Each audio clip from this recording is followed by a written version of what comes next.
Andito tayo ngayon sa SMX Convention Center, ang second location of this year's Manila International Auto Show. Samahan niyo ako and let's check out kung ano-ano bang mga sasakyan ang makita natin dito ngayon.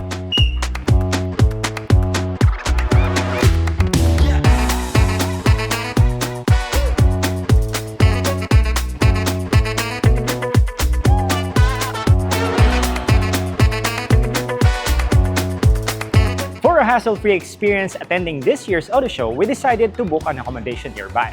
Just 4 minutes away from the World Trade Center, we are here at Lime Resort Manila.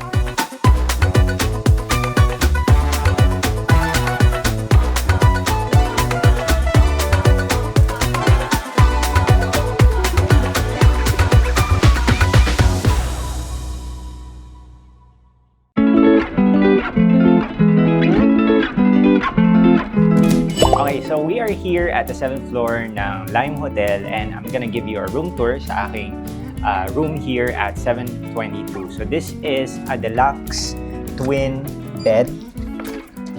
Oops! Ayan, bay view ito.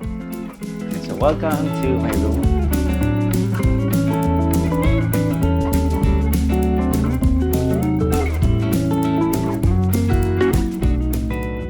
Ayan, so upon entry, we have here ang ating CR. So, ito yung ating CR. So, we have, of course, the usual setup sa CR.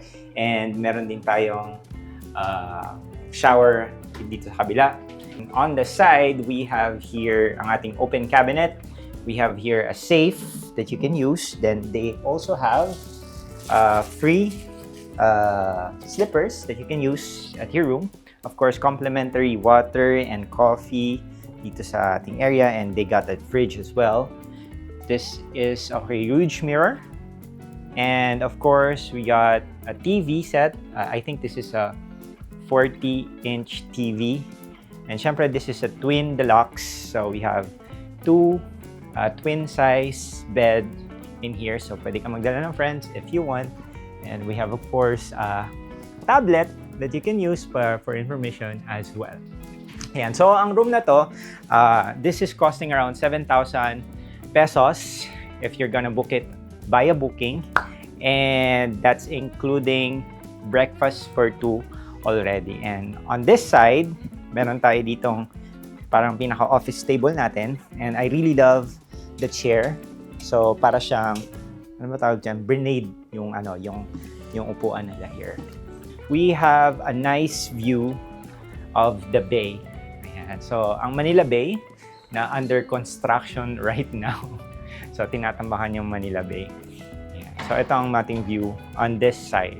So, this is the veranda where you can actually chill and relax and have a chit-chat if ever na friend mo rin yung nandun sa kabilang kwarto. So, pwede mong kausapin.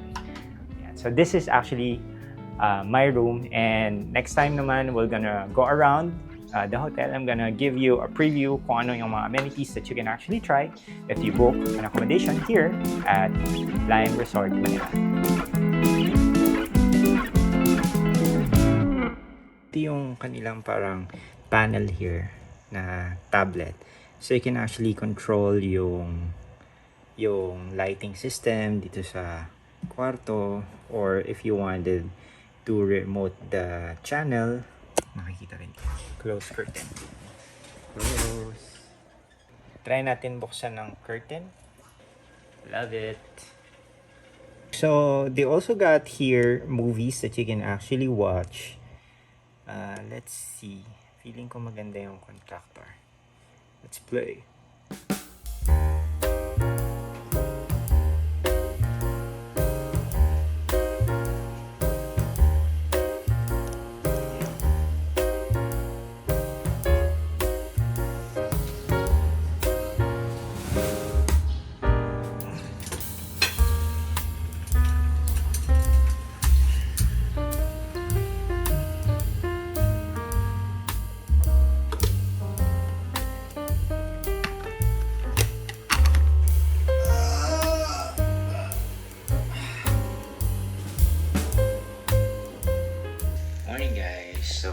It's the 5th day of the month of April, and we're still here at Lime Resort.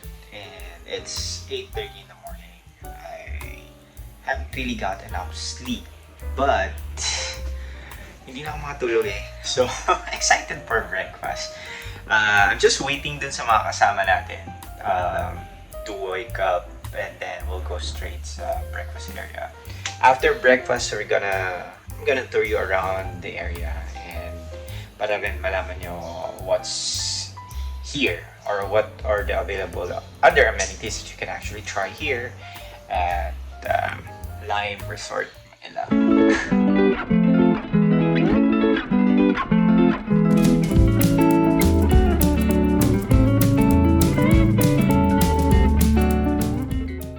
Buffet breakfast. Medyo late kami, guys. Breakfast tayo, guys. Pancit, beans.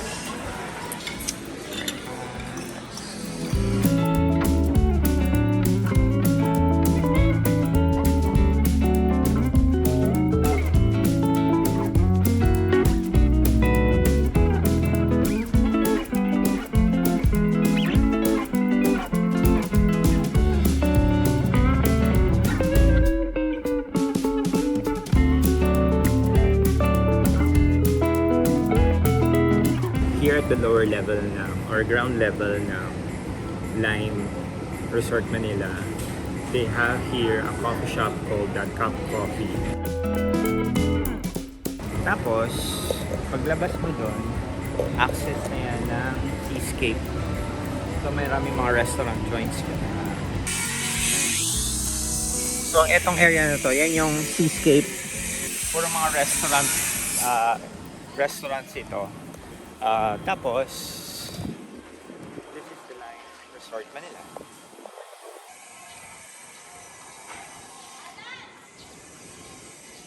So, dito sa seascape, kilalang paluto area to. Usually, tanghali ito nagbubukas kasi medyo late night na sila nagsasarado. So, if you're staying here at Lime, you can actually go and visit this place as well.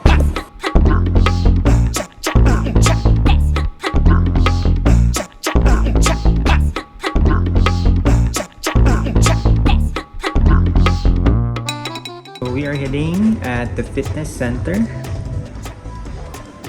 So, meron din sila dito ang gym that you can actually try for free.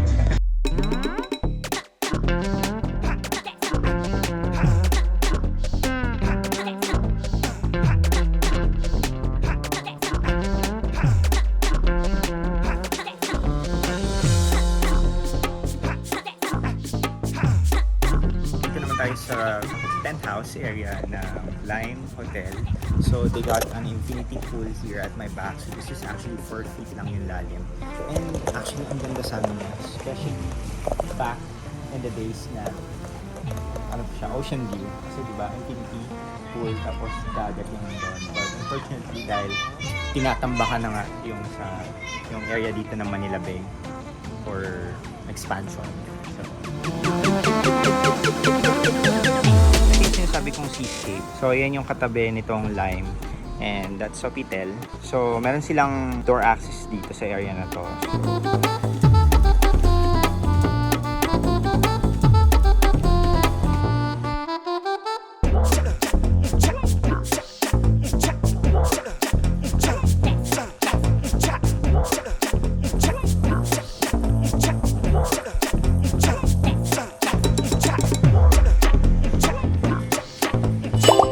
Sa lobby ng Lime Hotel and Resort and nakapag-check out na tayo, but hopefully nag-enjoy kayo sa trip natin for today and you were able to see kung ano meron dito sa loob ng hotel na ito, especially if you're planning to book in the future. I would highly recommend this hotel, especially if you got some activities nearby or meron kayong mga events that you will need to attend to the nearby area. And hopefully makabalik ako dito sa hotel na ito someday again. And I hope you learned something. Until next time, this is Nognog.